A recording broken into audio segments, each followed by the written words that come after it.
It's like story time. This is great. Cool. So yeah, before we talk shop, just out of curiosity, how many of you work more or less in product? Just to get a sense. Okay, wow. Sort of majority of the room. Awesome. And how many people either use Discover Weekly or are pretty much aware of what it is and what it tries to do? Amazing. Okay. So I think what I want to do tonight, normally, it's a new product. I have been going out and talking about it. And normally when I do that, I talk about, oh, aren't we clever? Here's this thing we made. Here's a bit about how the algorithm works. And look, lots of big numbers, the end. But I thought since this was a room of fellow product people, what I'd rather do with the slides tonight is tell you a little bit about sort of the context around the product and the landscape. Tell you a bit about my background and where I was coming from when I joined Spotify, and then really follow through how internally it came together and some of the steps along the way towards making it. And then ideally, we want to leave like at least 20 minutes at the end for questions. So if you do want to know gory details of the algorithm, I can spill my guts then. But yeah, that's what I wanted to share today. Cool. So let's begin. Hope everyone has had as much wine as me. All right. So yeah, before we start, I think it's worth stepping back for a second, asking, why does Spotify care about music discovery? Why do we invest in it? Why do a lot of our competitors do the same? Why do entire startups spin up around the concept of doing a better job of music discovery? And there's a lot of reasons for that, but for me, fundamentally, there's two big ones. The first is technological, and the second is emotional. So the first reason, I think everyone in this room will know all about it, is really over the last decade, we've of course seen this huge shift away from an ownership model. Either you walk into a real store or you enter a virtual store and you buy some music or some media and bring it home with you and now it's yours, to the access model, where you basically have, in the case of music, you basically have the entire history of recorded music at your fingertips. And in this scenario, when you've got the infinite jukebox, you can't really just slap a search box on it and say, all right, job done, have fun, good luck. You could, but it misses a huge opportunity, which is to make sense of all this abundance.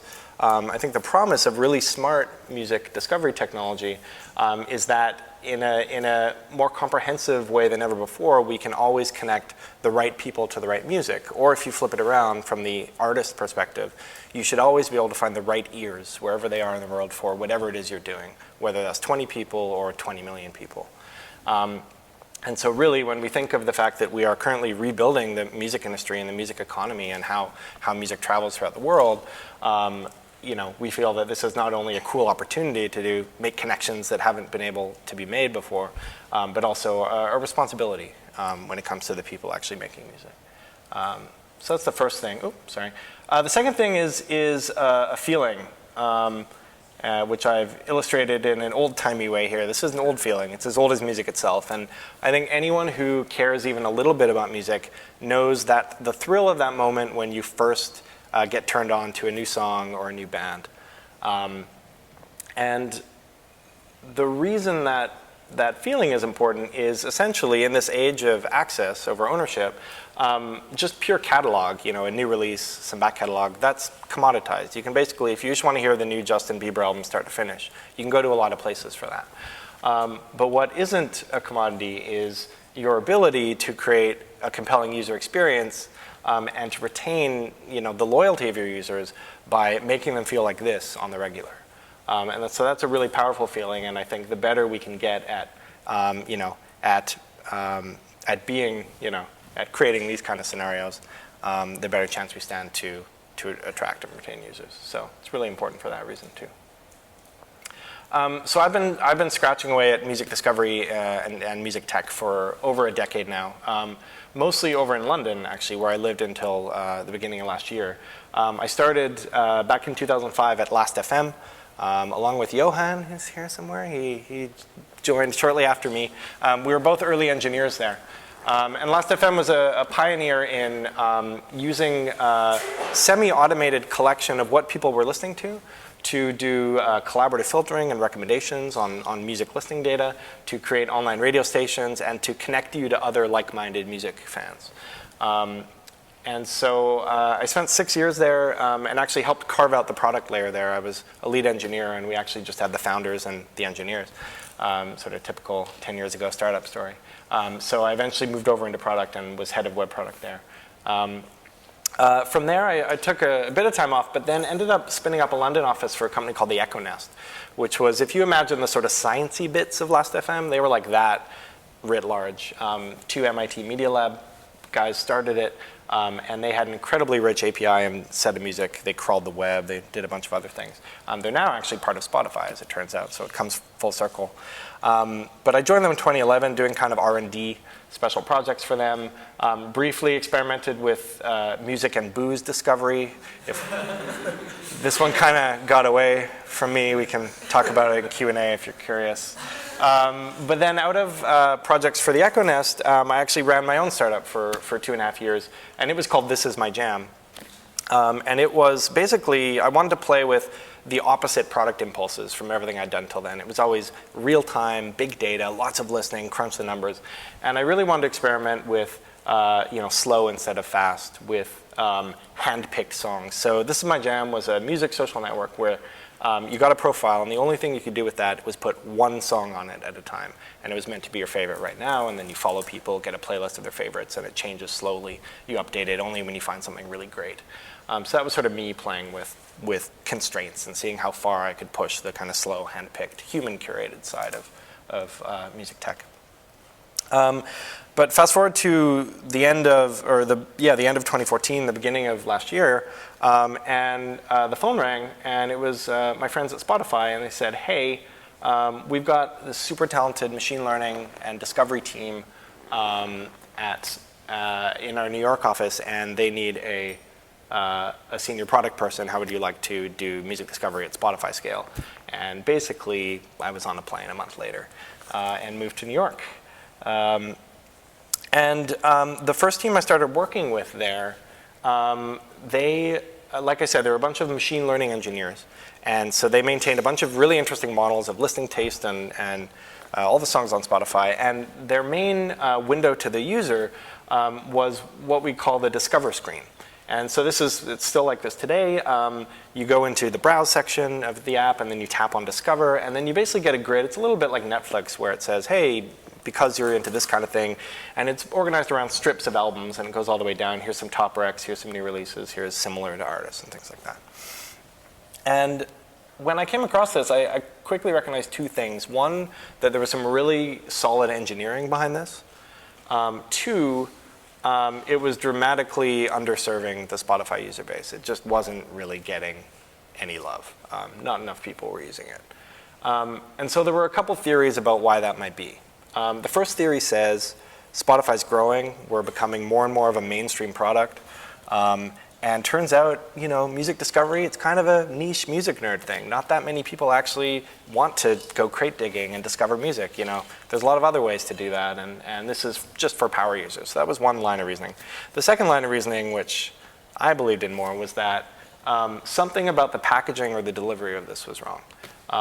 And I had a hunch that even if you care a little bit about music discovery, you don't wake up on a Sunday and go like, time to discover now, and then where shall discover, click, and then spend time going into each album, trying it, going back up. So I felt like actually it was more just about the delivery mechanism and the amount of, you really had to lean in to use this and get value out of it, even though the quality was good. So I quickly canvassed around, and I kind of said to the teams, like, what else we got going on? Like, because everyone has hack projects inside, fancies and things. So there was one other thing that caught my eye, which was, but when I joined, they had just finished, do you remember 2014, I think, was the first big year for Spotify Year in Music, which is their kind of year-end review of what you've been listening to, and they made a big website for each users. And that's actually driven by our marketing team, and they're awesome. The fact that they could build a product like that is amazing. And they had collaborated with a few people from this team on an idea. They're like, we want to give people a gift at the end of this process. And so this team said, hey, well, maybe we could create them like a playlist of music they should check out in 2015. And so they created this thing at the end of the web experience called Play It Forward, and it would generate this playlist. And it wasn't perfect. It had a lot of rough edges, but as soon as I saw this, two things struck me right away. The first was, if there is any feature on Spotify that has mass appeal that almost everyone on Spotify knows how to use, knows how to engage with, knows how to manage and spin off of, it's the playlist. And I thought this is kind of this is the native unit of Spotify.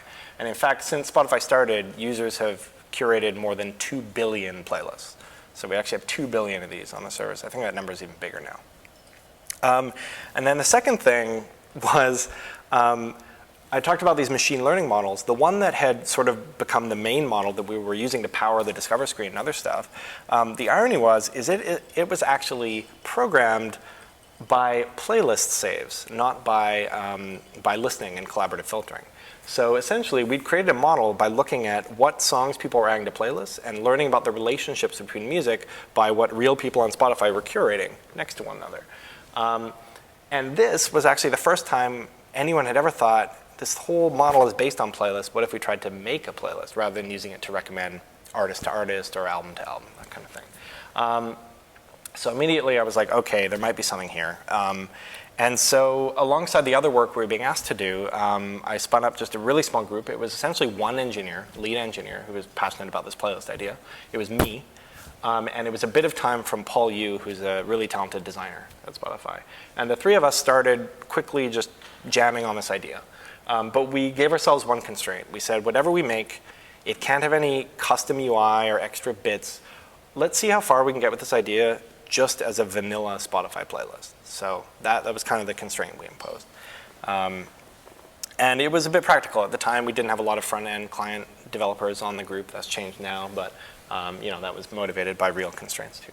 So we gave ourselves that constraint. And right away, really in the first 2-3 weeks, a bunch of significant iterations and decisions happened. So, I collect humans versus robots images because I often get asked to be on these panels that are like curators versus algorithms, and it is not an accurate description of how anyone does things these days. And I hate this false dichotomy. So anyway, this is my current favorite. I think it's hilarious.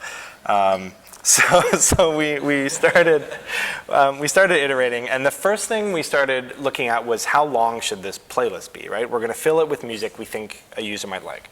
And I think the first version had like 50 tracks or something. And what we discovered is staring at a playlist of 50 songs that are by design unfamiliar to you is kind of intimidating. And so we kept shortening it, and often the engineer was like, oh, but I love discovery, I want as much as possible, and we kept going, let's make it shorter. And finally we landed on this 2 hours idea and 30 songs, and sort of said, no longer than that. And it was interesting, because somewhere around the 35 song mark, all of a sudden it looked more like a playlist a friend might send you or a person made.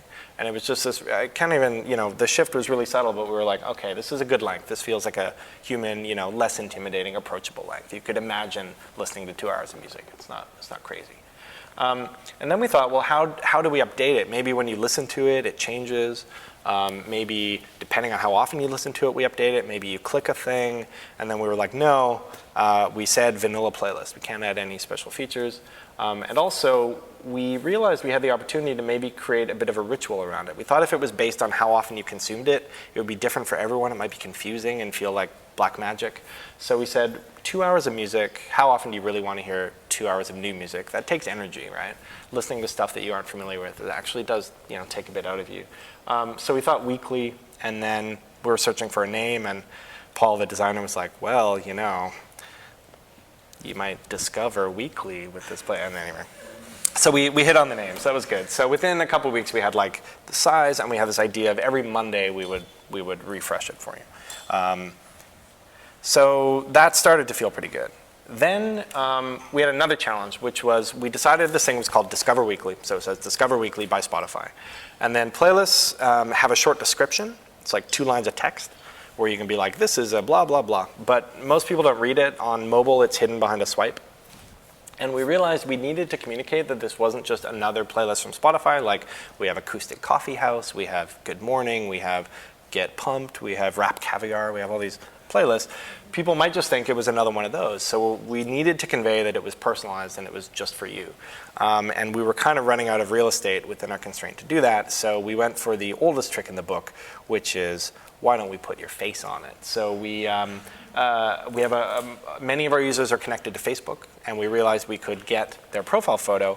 And then at the time, our design team, our brand team, was working on this new kind of duotoned image style, which we actually rolled out last year. It's kind of our current aesthetic. And we realized it was actually trivial in code to apply this color palette to your profile photo. And so basically, we ended up creating you as the cover star where possible, and then if you aren't connected to Facebook, you get Buzz Aldrin walking on the moon, which felt appropriately discovery. And we actually tested this just to be rigorous about it, and turns out you are 17% more likely to engage with the playlist if it has your smiling face on it. It wasn't the perfect approach. We actually want to improve this. Some people did think, oh my God, Spotify picked me to be the face of the Discover Weekly playlist this week. We also, we had various other complaints. Our legal team had to work pretty hard when this first came out. There was a guy saying, you have used my artwork without permission for Discover Weekly, and of course his Facebook profile photo was his artwork, etc. So it's not perfect, and we're still evolving our approach here. But that felt like a breakthrough. Now we're like, okay, this is a different kind of playlist. We've never done this before. This is cool. And then, of course, there was content, right? Obviously, this whole thing hinges on our ability to make good recommendations and for at least some of them to be truly great. So this went through the most revisions and iterations. We have a term in our product area at Spotify that's in charge of discovery and recommendations. And we try to minimize the number of WTFs, which is really just, when we say WTF in this context, we mean those tracks that stand out, like, what is this doing here? You know, this is like, we were going great, and then this, you know, and humans are really good at spotting those, right? And so we went through a bunch of rounds, setting like popularity thresholds, a lot of iterations, tricks trying to smooth over the WTFs. There's still many of these lurking, and now that we're at scale, we're of course able to run tons of experiments around solving them. Currently, my main bugbear is Swedes tend to get a lot of Finnish and Danish rap. And I don't know that much about inter-Scandinavian politics, but that's not cool, according to Swedes. Whereas for Danes, getting Swedish rap might be okay. It's very, anyway, ongoing. Anyway, so we did a lot of that. And the important thing, I think, from a product perspective to note is during this whole, it was really just a month, but it was like almost every day we'd at least check in with each other. We were pretty much doing this just within this small group, and then eventually within the slightly larger team of 12, 14 people that we were working in. And this was really important because it gave us, we weren't hiding it, but it just gave us a safe environment to experiment in. And we knew that we wouldn't really show it outside our group until we personally were satisfied that we'd met some kind of baseline quality level. That we weren't sure in the early days of this that this was really a thing. Like maybe it was interesting, but maybe it wasn't a product. And so we wanted to make sure we could iterate to the point where we knew it was safe to share. And in this case, because of all the things I mentioned, it came together pretty quickly. And after about a month, so I joined in January, and by February, mid to late Feb, I think, we actually had something that we were ready to share more widely. So I said to my colleagues, I'm new at Spotify. What's the next step? How the heck do you say, I think we have a new product here? And they're like, oh, just do an employee test. Just email the whole company and tell them, you now have this new thing, and then ask for feedback. So I emailed the whole company in my fifth week in the job. I just was like, hey, guess what? For the employee test, Discover Weekly should magically appear. We just added it without asking to the list of playlists of every employee, and then had a link to give feedback and blah, blah, blah. And to my pleasant surprise, everyone freaked out. Everyone was like, this is so good. These are some next level recs. My favorite quote, it's as if my secret music twin put it together. Everything in it is good. So on one hand, we were like, great, this is maybe a real thing. On the other hand, we are keenly aware that Spotify employees are not the general population and do not represent the average Spotify user. We are, for obvious reasons, music nerds. We over-index heavily on caring about this stuff. So I was kind of worried that we might be falling into the trap of we made a thing for us and, maybe people don't care about discovery. So rather quickly we decided, all right, the best way to test that out would be to quietly do this same trick on real users. So only a few weeks after the employee test, we spun up a 1% test. So about, at that time, about 700,000 people got this added to their playlist. And I was pretty excited to once again be at a company where a 1% test involves almost 1 million people. That was a thrill. So we put that out, and I helped a bit, but really credit to the team here. The team I was working with was really rigorous about their metrics from day one.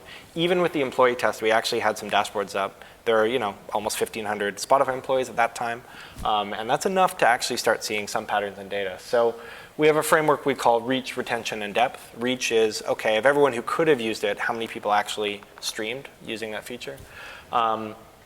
Retention is, week over week or by whatever interval you decide, how many people actually return to it. And depth is how long are they spending? How long are these sessions that you're actually, it's great if people try it, but if they play 2 songs and then they're out, it's probably not that worthwhile. So this was how we evaluate it. But I was keen, like I said, it's easy to laugh at now, but at the time, we weren't entirely sure what we'd made or how to package it or how to call it. I was thinking about how do we onboard people, all this stuff. And we really just wanted more candid feedback from these users that we were running this test on. So we did something really guerrilla. We had this description to play with in the playlist. And in that we said, hey, Discover Weekly is a new experiment where we give you 2 hours of music to check out based on what you've been listening to. Tell us what you think. And we had a link to a Google form. That was just your standard, free Google Forms thing. We just threw it together as a team.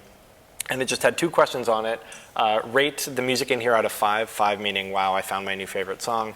0 meaning it sucks. And free-form text input, any other thoughts, type them in here.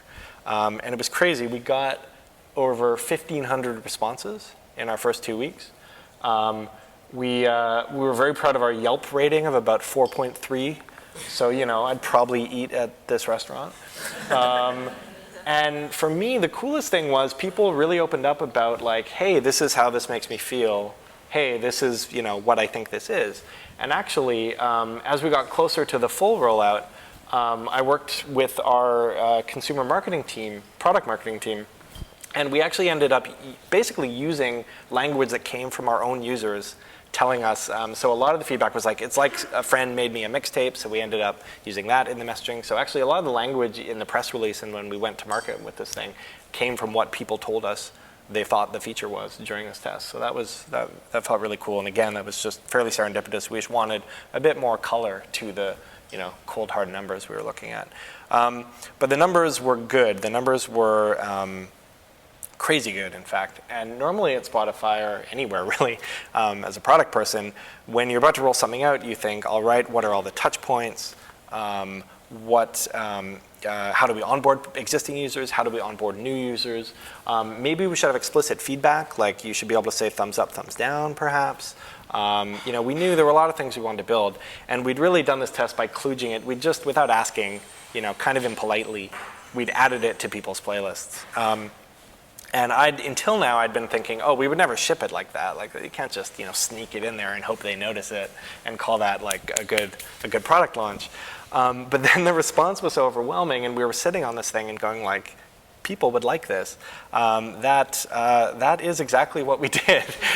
We just thought, you know what, we can activate people later. Why don't we see what the whole world makes of this and just let word of mouth do its thing? And so we launched it in June. It was, again, just my 5th month there. And we just added it to 75 million people's lists of playlists. And went out in the world and said, hey, this is this new thing we're trying. It brings discovery to you. 2 hours of music once a week. Check it out. We picked the weekly cadence, just based on intuition. And when we had to pick a day of the week, we thought, well, Mondays suck. Like, why don't we put it there? It seems like a logical start. And yeah, so one of the fun things that the team likes to do whenever we need, a pick-me-up is you can search on Twitter for Discover Weekly and Mondays. And also we, the response to get back to the only nerds care about discovery point. We were able to disprove this with Discover Weekly. In its first 10 weeks, it hit 1 billion tracks. I can share a new number, actually. We ended 2015 with 2.5 billion tracks streamed through Discover Weekly. So that's a big number, and big numbers are cool. We like those. But for me, the fact that by design, all of those streams are discoveries and that we're potentially helping artists find whole new audiences is really exciting. But more than just the numbers, again, this user response has been crazy. This person got really excited, started crying because tomorrow's Monday, and they get New Discovery Weekly. That's pretty cool. It's so sad how exciting it is. Okay. This is great. So Florida manatees are no longer near extinction, and there's a New Discovery Weekly. That's pretty awesome. Something that we think is this one's funny because we don't actually ping you when it comes out. You kind of have to, like I said, we shipped it without, rolling some of that stuff out. We'll get there, but this is, friends, friends tell friends to check their Discover Weekly. That's cool. And yeah, users are forming whole new habits. I mean, Gothman is now bathing every Monday morning, so that's pretty heartening. And now that it's out there, now the real fun begins. Now that we're at scale, we're running a bunch of different experiments around content, how we choose it. We've been partnering with our audio team to figure out how much does the sequence matter. Should it, move coherently through genres and use some of what we know about the audio to shape the playlist. Tons of experiments there. We're also looking at, there've been very common requests, when a track shouldn't be in there, when it is bad, can I get rid of it? Doing things around letting you explore deep dives into different genres you like, things like that we're thinking about. But also, just for context, the product group that I look after at Spotify is now growing. It's 40 or 50 people even. And actually, the Discover Weekly team is still four people. And it's because it really was about, taking these building blocks, years of music science, all that curation, almost a decade of curation from Spotify users. Every song is in there because someone put it on a playlist. The existing playlist infrastructure that we're reusing. And so a lot of the struggles of Discover Weekly were just on scaling it. It turns out when you have a system to store all the playlists on Spotify, and every Sunday night you try to update 75 million of them in an 8-hour time window, interesting things happen. So a lot of what we're working on now is taking the learnings from this and creating infrastructures so that other teams can create similar lists so that all of Spotify can benefit from some of the personalization learnings and really create those feedback loops. Right now, we filter out your listening from Discover Weekly when we're building a picture of your taste because we don't want to cause presentation bias and have the snake eat its own tail. But what we're going to experiment with soon is when you save stuff and when you skip stuff, we can feed that back into the model and hopefully make the recs even sweeter. So that's all I got for slides. So any questions?